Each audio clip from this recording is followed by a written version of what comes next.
This speaking for Zed. And Rachel.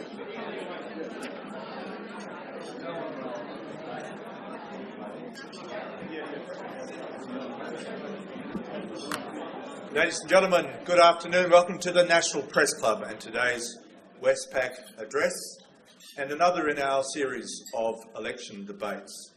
We're delighted today to be debating an issue that should be top of the political agenda. We're debating the not-for-profit sector, and we're debating a raft of issues that will need to be discussed through the election campaign, through to July 2, and obviously after the election dust is settled. We're very pleased to have three representatives from the government, from the opposition and from the Greens to debate these important issues. I'll just quickly introduce them.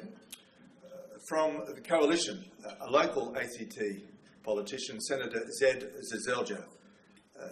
Zed has been a Canberra local all his life, in fact born in Woden Valley Hospital, and he has been a senator for the ACT. He's also an ambassador for a number of not-for-profit organisations, and he will be speaking very shortly.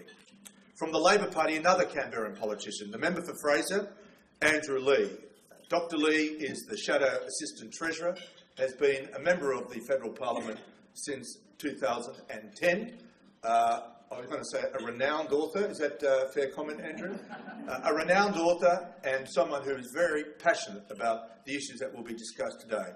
And from the Greens, Senator Rachel Seward. Rachel is a Western Australian senator, has been a member of the Senate since 2004. Please welcome our three guests today. And to set the scene on the not-for-profit sector, a sector that has grown from a revenue base of $46 billion in 2007 to over $100 billion in 2012, a sector that employs directly 1.1 million people and has around about 5.5 million volunteers. The not-for-profit sector is a very dynamic part of Australian society. And we're delighted to have Tim Costello, the Chair of the Community Councils of Australia, of course well known to everyone as the head of World Vision Australia, a position that he's held since 2004, although it's just recently announced that he will be stepping aside from that position shortly. So would you please welcome Tim Costello.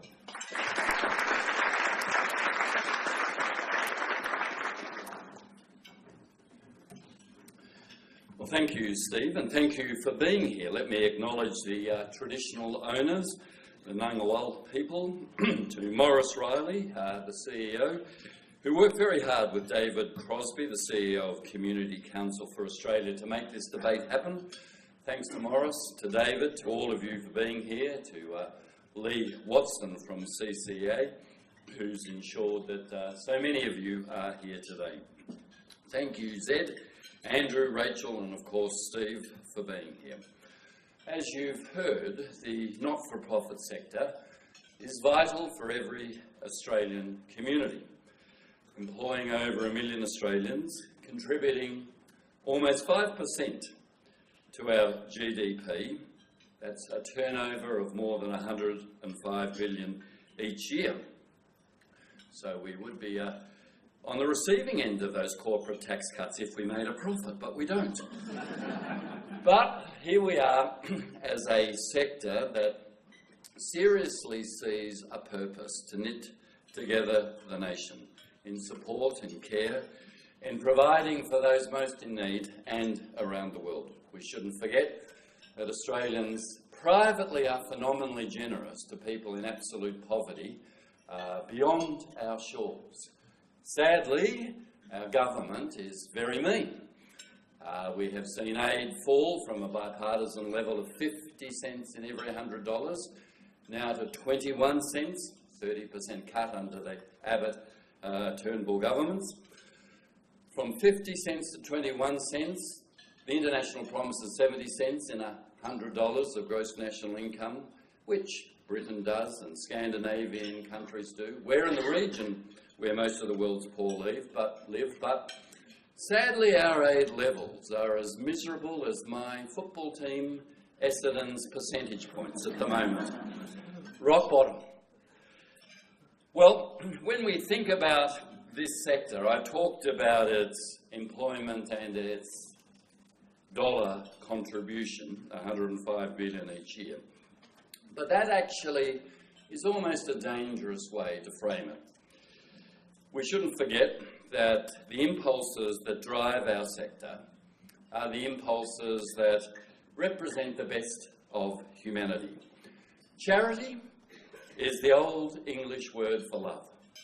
And even though you'll hear people say it's only charity and put charity down because justice counts, charity has the instinct of love, empathising with someone else who's suffering and responding not because the government says you ought to or because there's a profit to be made, but responding out of love is really the highest form of human value and expression.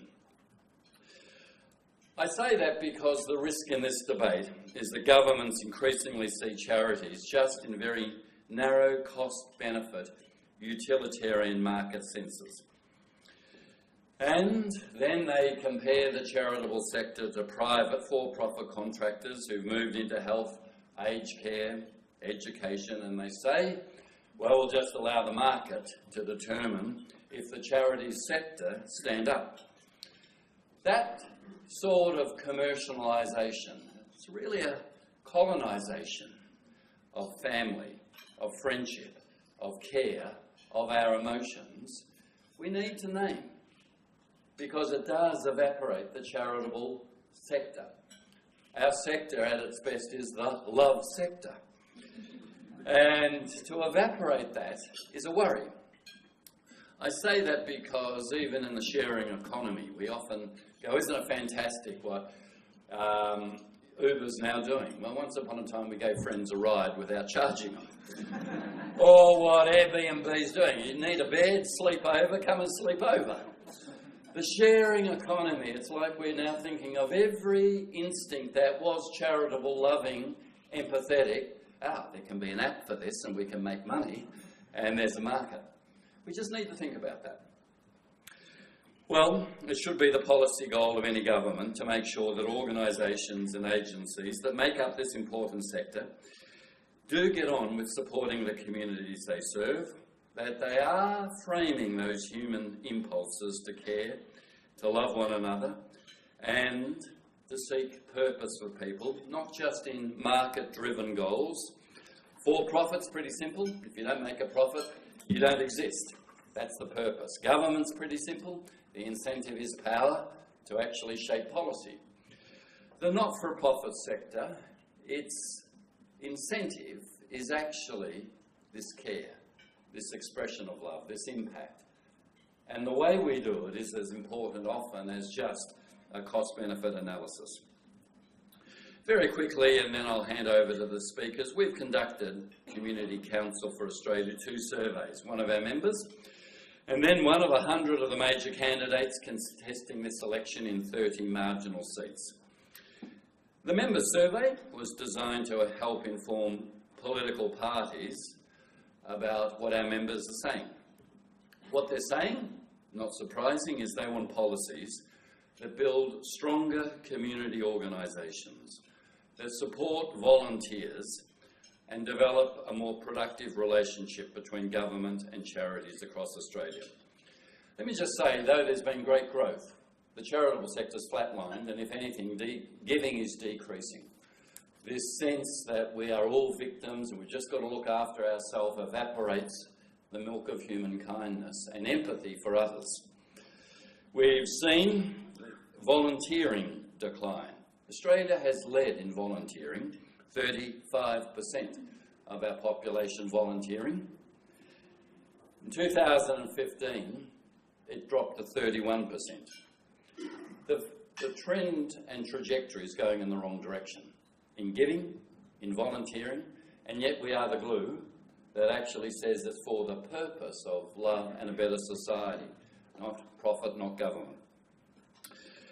The key issues that our sector find is that they really do want greater certainty across the sector, and they want the right to advocate. For most in our sector, delivering services and caring leads to indwelling the bubble of someone's pain and struggle, and advocacy is a natural extension of that. When there is a fear that that right will be crippled or limited, then the very purpose is crippled and stunted. Likewise, greater certainty. So many, with the funding decreases, are just on 12-month contracts, so many charities, with 6 weeks' notice of renewal of funding for another 12 months. How do you plan? How do you get on with your purpose when there's such profound uncertainty? Another is reducing compliance costs. 80% of respondents want red tape and duplication reduced. Thankfully, the ACNC, the Charities Commission, has made a fantastic start, and we as a sector have welcomed its transparency. The majority of members would love a designated minister who accepts responsibility for the relationship between government and the not-for-profit sector. And that minister would then focus on increasing giving in the workplace, in volunteerism, in increases in philanthropy. Finally, a better linking of deductible gift recipient status to charitable status. If you're a big charity, you get DGR. If you're small and you don't know a politician or have a break, you miss out. We at the CCA say that's unfair. A lot of the smaller charities certainly need a level playing field with DGR status. Well, I will leave the view of the parties from the survey, except to say that candidates, we're really wanting to hear views from you that address the ACNC, reducing red tape and compliance costs, engaging in how we plan with certainty for the future, and ways that don't just colonise us in a commercialised sense. Thank you very much. Thank you. Thanks very much, Tim Costello. Ladies and gentlemen, would you please welcome our next speaker, Sed Cizelja.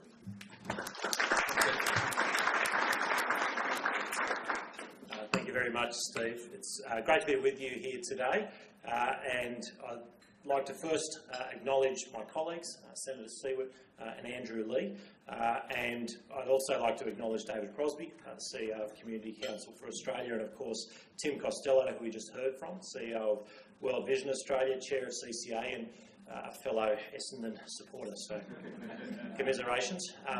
But as we begin this afternoon, I think it is important to acknowledge that when we talk about the charities and not-for-profit sector in Australia, we are talking about an extraordinary range of organisations helping the community in many different ways. We're talking about organisations on the front line, providing shelter, medical assistance and counselling for some of our most vulnerable. We're also talking about groups that help build communities through education and through bringing people together. We're talking about groups seeking to reduce rates of preventable disease and illness. And then there's poverty reduction, foreign aid and help for carers and everything in between. Indeed, ultimately, your sector is not just vital to our health and welfare system, but also a fundamental part of our economy. You're helping find shelter for the homeless, but you're also helping people use their natural impulse for generosity and care for others in effective, meaningful ways. You're trying to cure a chronic illness and also providing resources for innovation and science. You're providing volunteering opportunities while also giving young people a chance to build up the skills and experience they need for a future career. And with a combined income of over $100 billion, as has already been mentioned, today's discussion isn't just about funding and grants. It's also about how we can work together to promote jobs and growth in our economy. Now, we all have a personal connection with a charity. For me, one of my first experiences working with a charity was as a kid, being dragged along on the Vinnie's door knock. Now, I would often whinge when this was happening. It's not the best thing to do necessarily on a February afternoon in Canberra, but my father would remind me, as he took me along, he reminded me that when he and Mum were doing it tough in the early years after having kids, that it was Vinnie's who gave them a bit of a hand. and this was his way of giving back. And so 4 decades on, I think that quiet promise has been well and truly honoured as he's given back to them. And when I drag my kids along on the Vinnie's door knock now, I remind them of the same thing.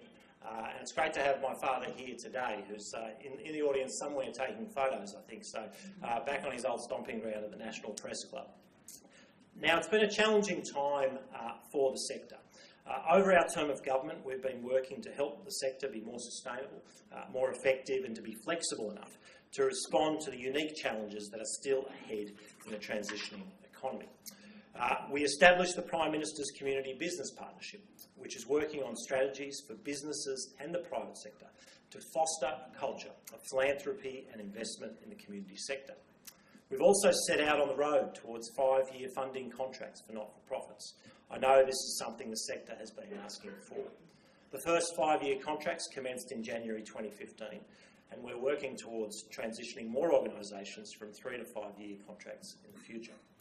As we've addressed these challenges, we've also listened and responded to your concerns, such as through our decision to keep the Australian Charities and Not-for-Profits Commission.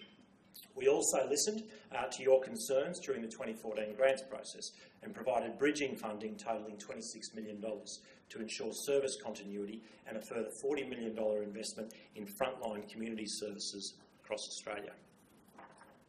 Now, as we look to this election and beyond, I know there is a lot to be done in the sector. There are still significant duplication and red tape barriers you need to clear to do your work effectively. The ACNC's report, Cutting Red Tape, Options to Align State, Territory and Commonwealth Charity Regulation, explores a whole range of options to minimise these issues and help you get ahead. The Turnbull Government will work with the ACNC and the sector to look at how we can implement some of these ideas. And through the ongoing work of the Prime Minister's Community Business Partnership, we'll be able to foster a dialogue across business, not-for-profits and all levels of government to find a cohesive approach to the challenges you face. We are, of course, continuing to support not-for-profits directly with approximately 2,800 grants to 1,200 community organisations worth more than $4.9 billion between 2015-16 and 2018-19. The government's new grants arrangements will reduce red tape and the administrative burden on service providers, standardise service coverage areas for new programs and shift the focus of performance measurement from the number of services delivered to the improvement in the affected community. Our changes are focused on data and evidence-based outcomes. The collection and application of data will have a massive effect on service delivery and social services and indeed in most other areas of government. That's why our government committed to implement the data exchange system. DEX is the foundation block for the use of big data in priority investment approach to welfare. The government committed $20.7 million to implement the investment approach in the last budget, with a $13.1 million announced to continue related longitudinal studies.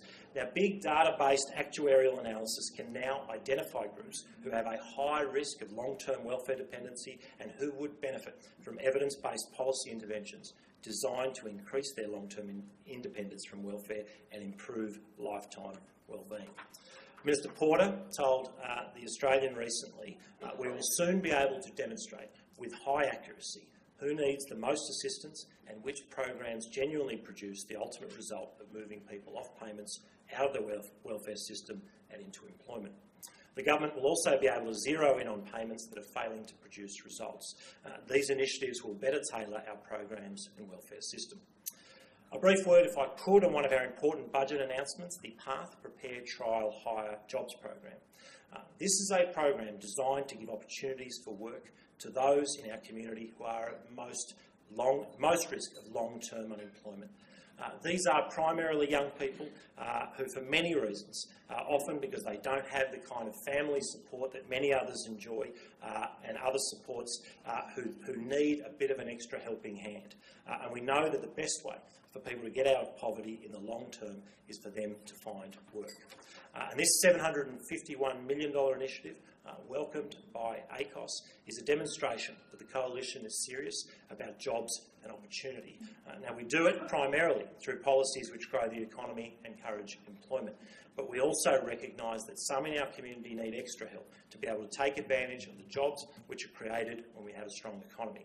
It's a concrete example of the fact that we want to see job opportunities for Australians regardless of their background, because we understand just what having a job means to individuals and to their communities. So it's a very promising time for the sector, though no doubt filled with significant challenges. It's a sector that will continue to thrive, primarily because of the hard work, vision and commitment of people in this room and beyond. It's a sector that needs a commitment from government to constructively work with it and get behind it, but not replace it. And in the Coalition, you have a government which is committed to doing just that. Above all else, we want to work with the charities and not-for-profit sector because you are a big part of our government's plan for greater prosperity for our nation so that everyone has opportunities. Together, we can help lift people out of poverty. Together, we can give a hand to people doing it tough. And together, we can give all Australians the opportunity to prosper. Thank you. Thank you, Senator. Please welcome our next speaker, Andrew Lee. Perfect. Well, thanks very much, Steve, and can I too acknowledge from many of traditional lands the Ngunnawal people and pay my respect to elders past and present. Can I thank Steve Lewis, Tim Costello, I'm sure I'm not the only person in the room, Tim, who could have listened to you for another hour speaking there, David Crosby and the Community Council of Australia for organising today's event, and the charities here and listening to this broadcast for the important work that you do to strengthen Australia's social fabric. It's appropriate that this debate takes place in Canberra, the part of Australia which has the highest rate of charitable donations in Australia. Canberrans have the highest rate of volunteering in Australia. Canberrans are more likely to cast a valid vote, and last time I looked, Canberrans also had the highest rate of playing an organised sport in Australia.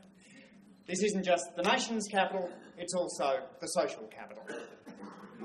But we meet too at a time when social capital in Australia has been on the wane. Over recent generations, Australians have become half as likely to be an active member of a community organisation. Like Zed and Rachel, I meet many wonderful volunteers in my work as a local Member of Parliament. But I'm struck too when I look at the data at the way in which we've become more disconnected as a nation. We're half as likely to attend church. 1/3 is likely to be in a union. 1/3 is likely to join a political party. Compared with surveys from the past, Australians have 2 fewer friends and no 3 fewer neighbours than we once did. And the other big change is that we've become a more unequal nation. Over the last generation, the top 1% share has doubled. The top 0.1% share has tripled. We've seen earnings rise 3 times as fast for the top 10th of Australians as for the bottom 10th. And we now have an Australia where the 3 wealthiest Australians have more resources than the poorest 1 million Australians. In that environment, it's important to recognise the damage that's been done to the charitable sector from the Coalition's cuts. $270 million stripped out of frontline services. From organisations like community legal centres, for the first point of call for people facing legal challenges. From organisations that assist victims of domestic violence. And from organisations that do that important advocacy work in the area of environmental affairs, legal affairs, in the arts, and across the community sector. The Coalition's cuts have meant job losses in the community sector. But more importantly, they've meant service losses. Worse services available and a steady erosion of community life. The Australian Charities and Not-for-Profits Commission was recommended by dozens of inquiries before Labor established it in government. One of the inquiries, indeed, that recommended the creation of the Charities Commission was a parliamentary commission on which Malcolm Turnbull was a member. But yet, since coming to office, the Coalition waged war on the Charities Commission. Under first Minister Kevin Andrews, then under Minister Scott Morrison, the Coalition's policy was to abolish the Charities Commission. Let's remember what the Charities Commission does. Its purpose is to ensure that charities spend less time doing paperwork and more time helping the most vulnerable. And yet, the Coalition's attempt to destroy the Charities Commission sucked valuable resources out of the sector as they fought to keep the Charities Commission.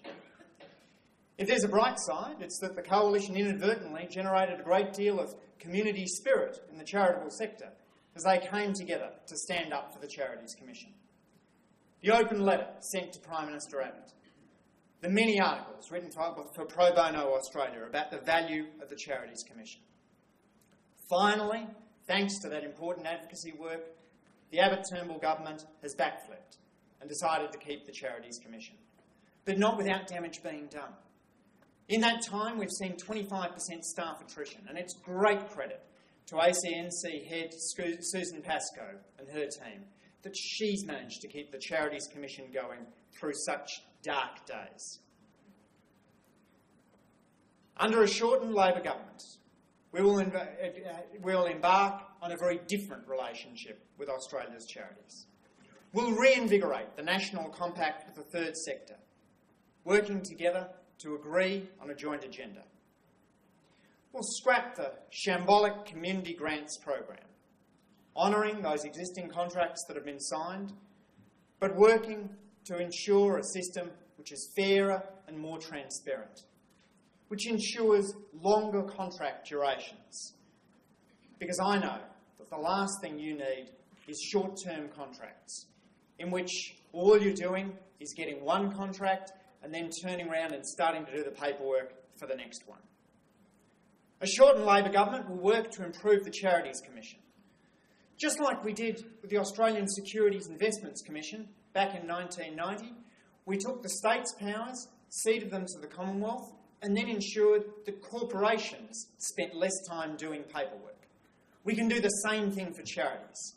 The ACT and South Australian governments have taken the lead, but we need other states and territories now to ensure that there's one-stop reporting, that there's a report once, use often philosophy, and that the Charities Commission becomes like the ASIC for charities.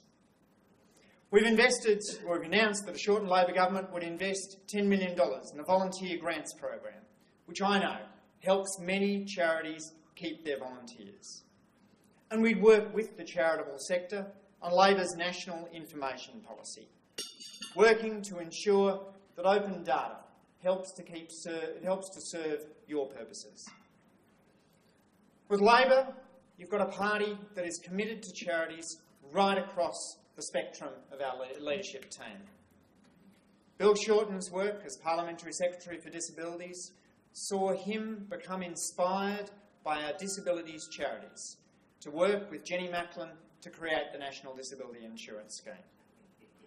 Tanya Plibersek speaks often of her work in the housing portfolio and the extraordinary community sector groups that worked in that space, assisting some of the most vulnerable. We've got work done by Jenny Macklin in Indigenous policy, Claire Moore's work with women's groups. Across the Labor team, you have a front bench committed to working with charities, not against them. Labor recognises that these challenges that Australia faces of becoming disconnected and becoming more unequal can be addressed only in partnership with the third sector. We want to work with you. We want to celebrate your work. In Labor, you'll have a government which believes not only that charities can help to deliver services, but that you have a role across the board. That recognises that you have valuable work to do in advocacy, even when you're arguing views that we don't agree with. And in Labor, you'll have a team that recognises that Australians are stronger when we work together, when we fund our organisations appropriately, fairly, over appropriate contract terms, where we don't play favourites, with a strong Charities Commission at the heart of our policy making, ensuring you spend less time doing your paperwork and more time helping the most vulnerable. Thanks very much, and look forward very much to your questions today. Thanks very much, Andrew. Our final speaker, please welcome from the Greens, Rachel Siebert. afternoon, everybody. Before I start, I would like to acknowledge the Ngunnawal and Ngambri people, the traditional owners of the land on which we are gathering, and pay my respects to elders past, present and future. I'd also like to acknowledge my colleagues and Tim Costello's lovely welcome and introductory comments. I'll own right now that I have a lot of trouble saying the word see what I mean? Philanthropic and philanthropy. So I'll own that. I've been connected with the sector, either worked in or connected to for most of my working life, and I still can't say it, so I'll say charity donations from now on. A strong, healthy civil society, a not-for-profit sector, charity sector is fundamentally important to a strong, functioning democracy and community. Many of you here today have probably heard me say before that it is this sector that leads and drives change. Government and political parties follow. I can think of very few changes, monumental changes that have occurred in this country that have not been driven by the third sector or the not-for-profit sector, whatever you care to call this sector, because there's many names. You are the ones that drive change. We are the ones that follow. That's what lies at the heart of where the Greens and myself are coming from. This is probably not always appreciated by government, and I'm going to come back to that particular point in a minute. Depending on what reports you quote, because I've read, the 100 million, the 100 billion, the 103 billion, or even a report that the sector's worth $107 billion. It's a significant part of our economy. It employs 9.7% of our workforce. When you're talking about the ERO, which I'll also come back to later, that is a really significant issue. The sector is one of the most trusted institutions in Australia. The survey shows I think it's third after the police and doctors. Just as an aside, I'll just say that federal parliament and news media are equal at the bottom. As part of the work that the not-for-profit, the non-government organisations do is advocacy. You can't drive change unless you are able to advocate. A government that is afraid to hear from its citizens is a bad government. That is why we fought so hard to make sure advocacy was part of the definition or an activity of a charity when we were debating that bill, and why we so strongly oppose those poisonous gag clauses that were appearing in so many contracts under the Howard government, but then, and we'll give a lot of support to the Gillard-Rudd government, who also made sure they disappeared, and they're slowly coming back again, folks. You'll also see members of the coalition have been campaigning to take DGR status off certain groups, in particular environment groups, when they say things that they don't want to hear. A government that is afraid to hear of its citizens is hacking away at democracy as far as I'm concerned. The list of challenges we face in this country are significant. Issues that you all know about: increasing poverty, inequality, climate change, and other environmental threats, Aboriginal and Torres Strait Islander disadvantage, revitalising our economy, are all issues that you and other not-for-profit groups tackle every day in this country. As far as I'm concerned, the not-for-profit and charities, those mission-driven organisations play a key role in building more inclusive societies, and I would argue an essential role in building a fair and inclusive community. The sector itself is facing many challenges: growing demand, increasing costs, funding cuts, competitive tendering, open data, market-based models, which are supposed to be somehow better for delivering services, which open up a concept of, and those market-based models can open up a concept of service delivery via for-profits and multinationals. The sector is constantly being asked to deliver more with less.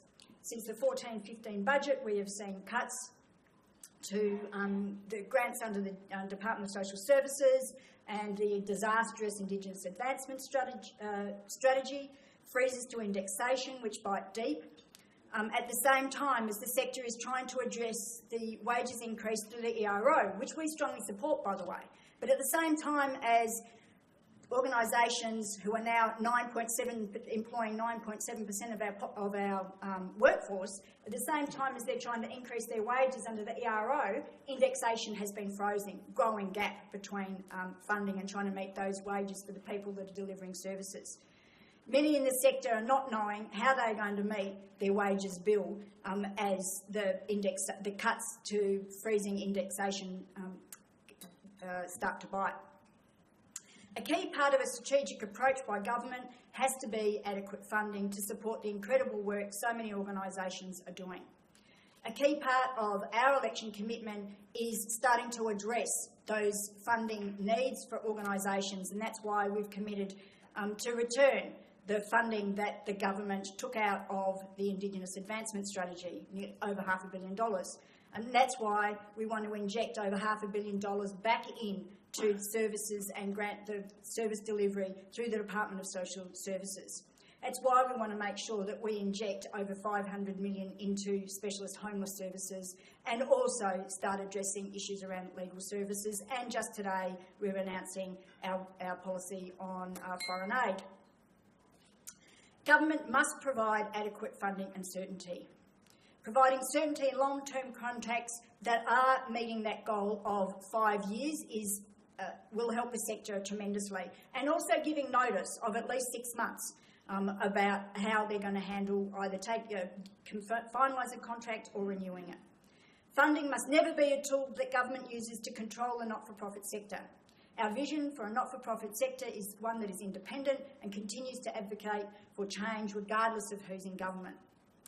We want advocacy organisations to have secure, adequate funding, and that's why we think it's important that peak organisations that have been dramatically cut under this government should be funded to provide those services.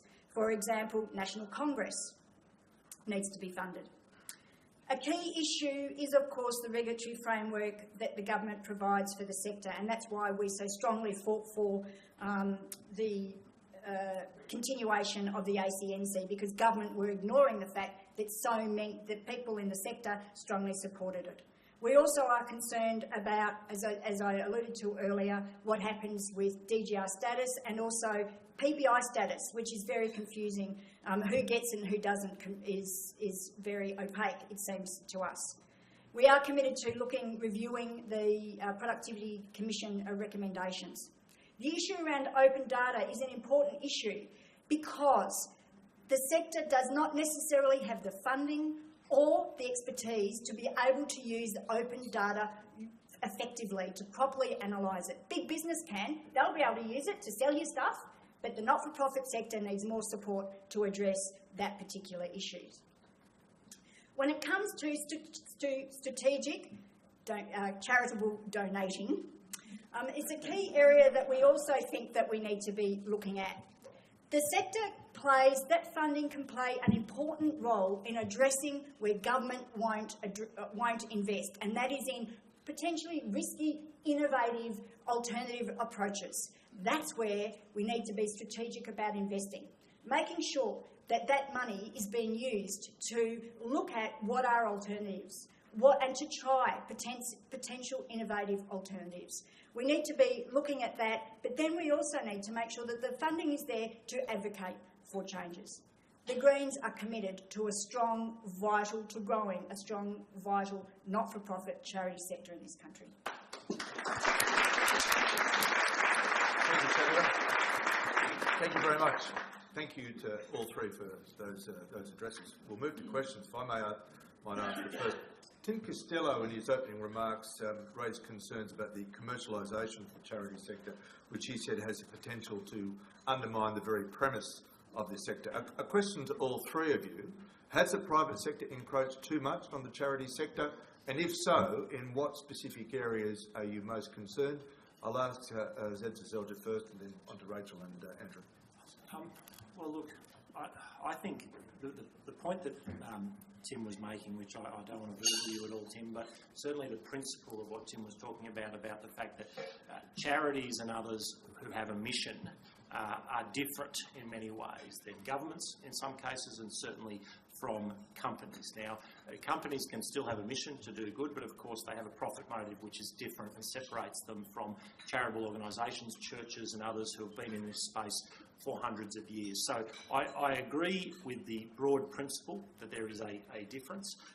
There's no doubt, though, that many of our large charitable organisations do, I guess, become more and more professional in the way that they look to deliver services. They are large organisations. They have to do things in a way that stacks up in a sort of commercial sense, perhaps in inverted commas. So, no, I'm not overly concerned about the encroachment at this point, but I think the principle of ensuring that charitable organisations with a particular mission and a particular purpose are still able to do what they do is critical, because I just don't think governments can do what charities can do, and I don't think that many in the private sector, when it comes to certainly corporations that are set up for different purposes, can necessarily deliver things in the same way. Rachel Seward? Deeply concerned that that's where we're heading. I think that they'll cherry-pick services on a profit-based decision-making. It's the mission-driven organisations with a purpose that actually will provide the address and provide the services for complex, holistic approaches that are needed to address very complex issues. Not for-profits, I don't think will achieve that.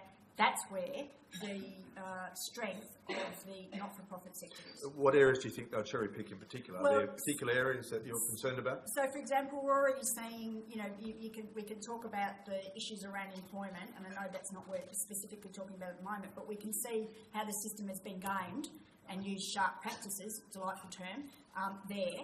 But there's also some of the more simplistic services they could pick up, and I think that will leave the not-for-profits dealing with some of the most complex issues and being cut out of the competitive process. I will say very quickly that one of my concerns with the competitive grants process is that it ended collaboration. And we know that we need collaboration across the sector to deal with some of the very complex issues that we're dealing with here, and that organisations were forced to compete rather than collaborate. And it was during the inquiry we had the DSS process, that was one of the clear things that came out repeatedly, was organisations weren't able to collaborate with other organisations. Andrew Lee? Yeah, Steve, like many of the things Tim says, it certainly got me thinking. And I was reminded of Harvard philosopher Michael Sandel, who says that he wants us to live in a market economy, but not a market society. I worry too much that the Coalition's view of charities is a largely transactional one. And you can see that if you look at the portfolio on which they place the Charities Commission. For Labor, it's in the Assistant Treasury portfolio, which is because we see charities as covering the whole spectrum. But for the Coalition, it sits in the Social Services portfolio, reflecting the Coalition's philosophy that charities' main role is to deliver services. What we've seen from that is the growth of gag clauses, clauses that discourage organisations that are receiving government money or prevent them from going out and speaking on behalf of their clients. That's bad not only for those organisations but for all of us, because we lose the wisdom that comes from those at the front line. Labor believes we need to take a broad view of charities, not just see them as an arm of delivering government services, but also that we ought to encourage them to speak their minds, because through doing so we get better laws, we get a better set of policies than we would if we put the heavy foot of government onto their throats. Question from Tim Shaw. Tim Shaw from 2CC Canberra. Whether we like it or not, Australians are becoming hardened to the reality that they want their governments and their organisations to fix the problems in Australia before we address some of the problems overseas. We have 105,000 homeless Australians swept up last night, 44,000 of them are children, and 70% of them were born here in Australia. Each of your leaders has received a request from the sector trying to do its best to provide the homeless with a home. Will each of your leaders commit to a 9-year plan that's been sought? And the second part of the question to all three of you, do you sense that mood, as pointed out by Andrew Lee? Less people are going to church. Less people are in fact interested in some of those organised groups. Are we needing to rebrand the charitable sector, with all due respect to the sector here today, to make it more identifiable to Australians? And I note both ACT representatives the ACT has the second highest rate of homelessness in the nation. In the very capital that you spoke of, the social capital, the second highest rate of homelessness. Thanks very much. Rachel Sewell, I might ask you first. So easy questions. In terms of homelessness, we've committed to doubling funding for homelessness, and we're also looking at a 10-year plan rather than a 9-year plan, and we'll also be announcing another set of policies around affordable housing between now and the 2nd of July. In terms of the issues that you pointed out about joining, one of the comments that I will make is that we've noticed a lot of people don't necessarily want to join organisations, but they will participate. Particularly younger people, they'll gladly participate and they'll engage with certain activities, but they don't want to join something. That's a step, maybe it's a step too far. So I'm confident that we can continue to work in the community, but in a different way. Andrew Lee. Timo, you're right to reflect on the Canberra nature of this problem. Zed just reminded me before, we're 2 out of 3 of the conveners of Parliamentary Friends of Housing and Homelessness, which reflects the challenges right here in Canberra. Many of those in the room will have known Liz Dawson, the great Canberra social justice campaigner, one of whose achievements was Common Ground Canberra, a building in Gungahlin that provides stable accommodation to people who've been sleeping rough.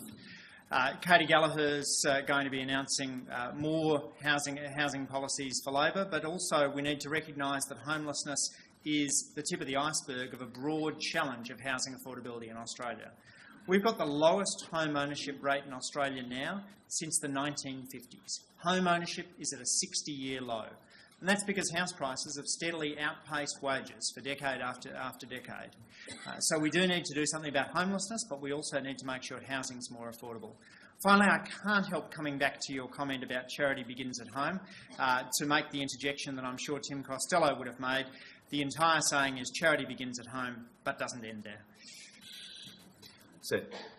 Thank you. Couple of points there, Tim. In terms of, the second question around the rebranding of the sector, I'm not sure that the fact that people aren't attending church or not joining organisations is a need to necessarily rebrand these organisations. I think, just to pick a few around, if you talk about Salvos or Vinnies or Smith Family or any of these, and a number of those obviously church-related, I think people have an affinity and understand what those organisations do and a great trust in those organisations, regardless of whether they have a connection to the particular religious organisations that they represent. So I don't think that's the major issue. When it comes to homelessness, I can't answer on behalf of my leader as to whether he will commit to that. I'll allow him to answer for himself. But when it comes to the paths to homelessness that we're addressing, so there's the housing affordability issue, and we've tried to do something on that here in Canberra in terms of opening up more land for affordable housing. It's a very, very important part of it. But when you look at the sharp end of it, the paths to homelessness include mental health, include addiction, include family breakdown, include unemployment and a range of other things. So as you address each of those, you are helping to counter issues around homelessness. It's something that perhaps can never completely be eradicated, but you have to get as close as you humanly can by addressing all of those factors. Next question from Mark Kenny. Mark Kenny from Fairfax Media. I guess a question about the love sector from what my cousin might refer to as the love media. Can I take you to an issue that's got a fair bit of play in the election campaign, and that is the particular problems that are encountered when there's an intersection between the volunteer sector and the work sector, the employment sector, and I'm thinking, of course, of the Country Fire Association workers in Victoria. This presents, I think, some pretty interesting sort of ethical and moral problems, because obviously it's pretty easy to side with volunteers in that situation and say that these are people who are doing a fantastic community service and that their position ought to be protected. But if you look at it from the other side, some people are working in a sector which, unlike most of us, are in effect in direct competition with people who aren't being paid. So, it's a particularly complex problem, and I wonder whether I could get a comment, particularly from you, Dr. Lee, and Zed, in relation to just how you get around those problems, what the answer is there. Andrew. Thanks, Mark. I'm sure the Love media would love me to dive into the thick of this, but I think there's sometimes little wisdom in recognising which problems get solved at the right level. My view of this this issue is that it's best solved by representatives of the two groups. I understand the philosophical arguments and the industrial arguments there, but I think it's also important that sometimes issues can be best solved on the ground. I'm yet to see from all the Prime Minister's bluff and bluster about this exactly what changes he would make to the Act in order to actually have a positive impact on the ground rather than simply stir it up as a confected political issue. Zed, bluff and bluster from the Prime Minister? No, look, not at all. I mean, this is a serious issue, and I guess there's two issues there in your question. The broader issue around how we look at volunteers, particularly people who are doing a lot of hours volunteering and are doing sort of work like, in some cases it doesn't look that different from the employment relationship. Well, yes, there are all sorts of rules around OH&S and a whole range of things that I think the main thing is that we make sure that there is protections there, that there is safety, but we don't want to take away from that great volunteer ethic either. And I think that that's what's going on in Victoria as a pretty blatant payback to the unions. Now, that's the way I read it, and I think that's the way certainly many Victorians are reading that particular dispute. I think the Prime Minister is absolutely right to stand with the volunteers, not against paid employees, it's against a particular union taking a particularly hard line on what has been a great tradition. And the reality is that country fire authorities around the country have served our nation in an extraordinary way, just as Surf Lifesavers and so many other volunteer organisations have. If we allow Daniel Andrews to do what he would like to do there, I think it will undermine that volunteering ethic. Rachel Seward, do you have a view on the... Yeah, I'm not going to dive into the Victorian issue. There's a couple of points. Most states, I think, have acts and legislation around volunteers. I think all states have the equivalent that we've got in WA, which is Volunteering WA, which has a certain set of guidelines and things around supporting and protecting volunteers and how they work with paid volunteers. The services that all these organisations in this room provide could not be provided without volunteers. And yes, and we need to make sure that these industrial instruments are respected. But the fact is, this sector could not run without volunteers. And, I've noticed on one hand the Prime Minister's having a go in Victoria, but on the other, yesterday we heard comments about, well, we're going to take some more funding out of supporting carers. Now, carers provide, I think the last survey I saw, $42 billion worth of care in the community. If the government's going to start cutting back on funding for supporting for carers who are basically volunteers, who's going to pay for all that? So I think we can work it out. This sector's been working for centuries on volunteers and the work of volunteers who are predominantly providing the work of the sector. We can work it out without making it a political stoush. Zed, do you want to respond to that comment? Is the government being harsh on carers? Taking money out of the sector? I'm sorry, I'm just not familiar with the particular issue that Rachel has raised. But if I can just add one other, just to sort of finish my answer that I didn't quite get to before, Mark.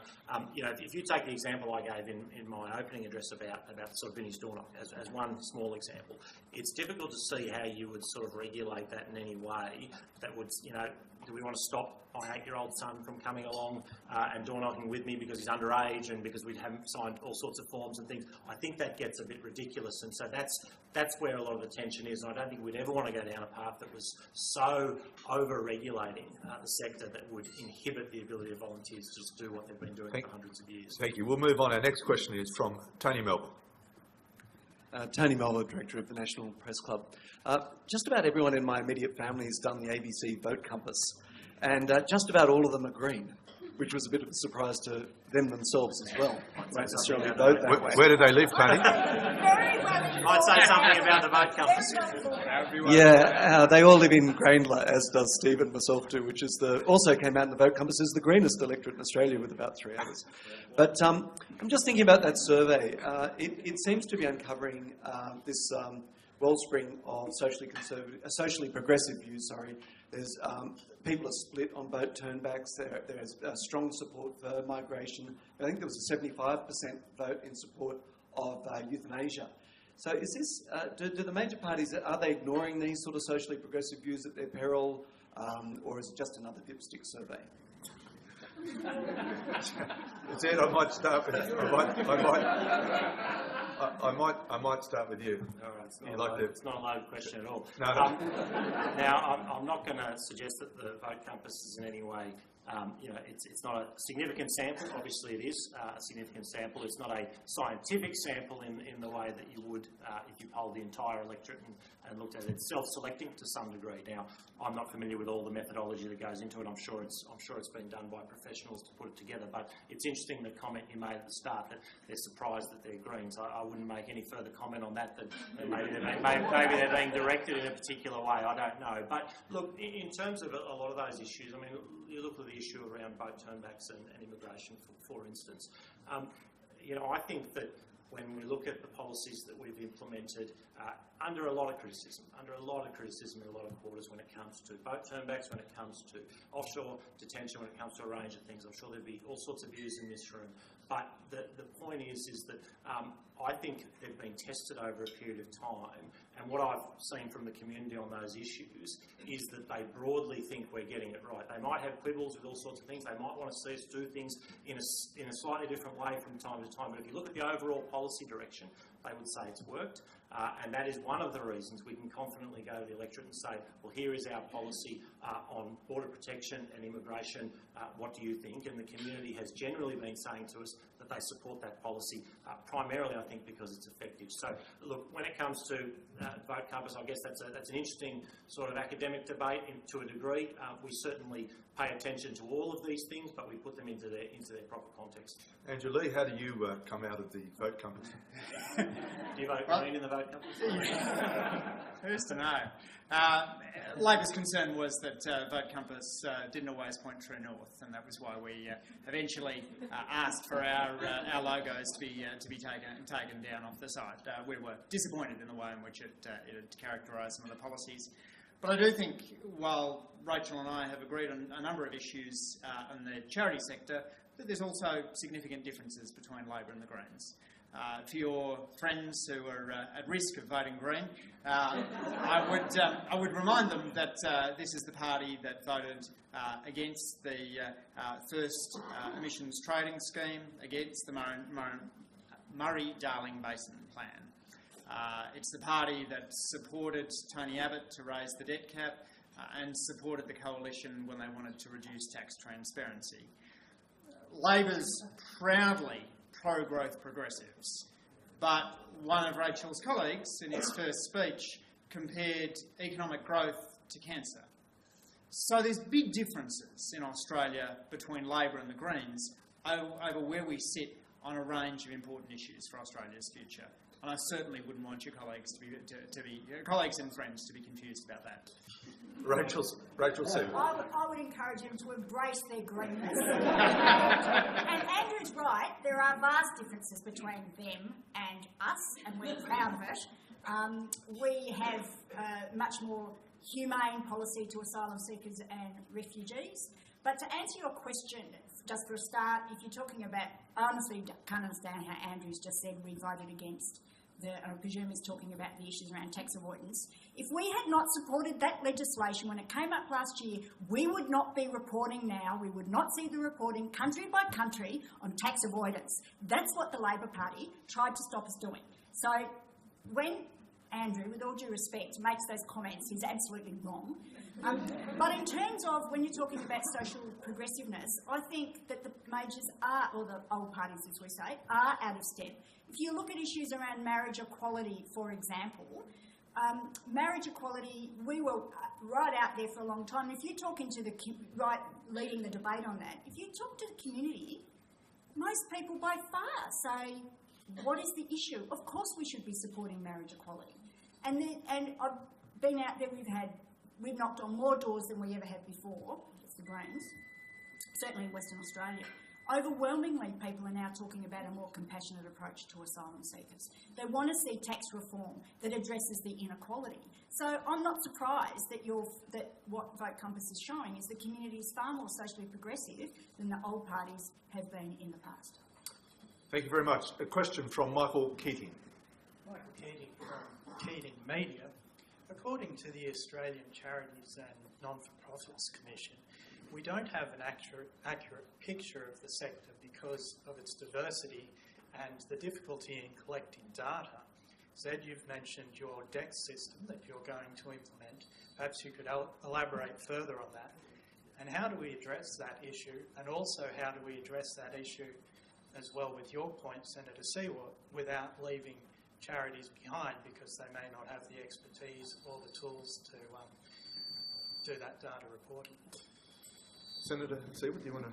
Yeah, it's one of the issues that I've been talking to not only some of the social service organisations, but in fact some of the health researchers in terms of how they are able to access that data. And what a lot of groups have been saying to me is they need some support to be able to access. They need the IT support, but also the expertise to be able to manage some of that data if it's actually going to be really useful. So yes, you're right. Some of the bigger charities can access it and probably are setting up to do that.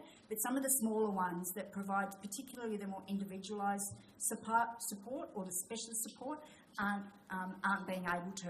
And I know that there's ongoing discussions around that. So from what I'm hearing is that they're saying they need access to both the technical support in terms of the IT infrastructure, I should say, but also expertise to analyse some of it. Andrew Lee? Well, Michael, we've been fighting this debate over whether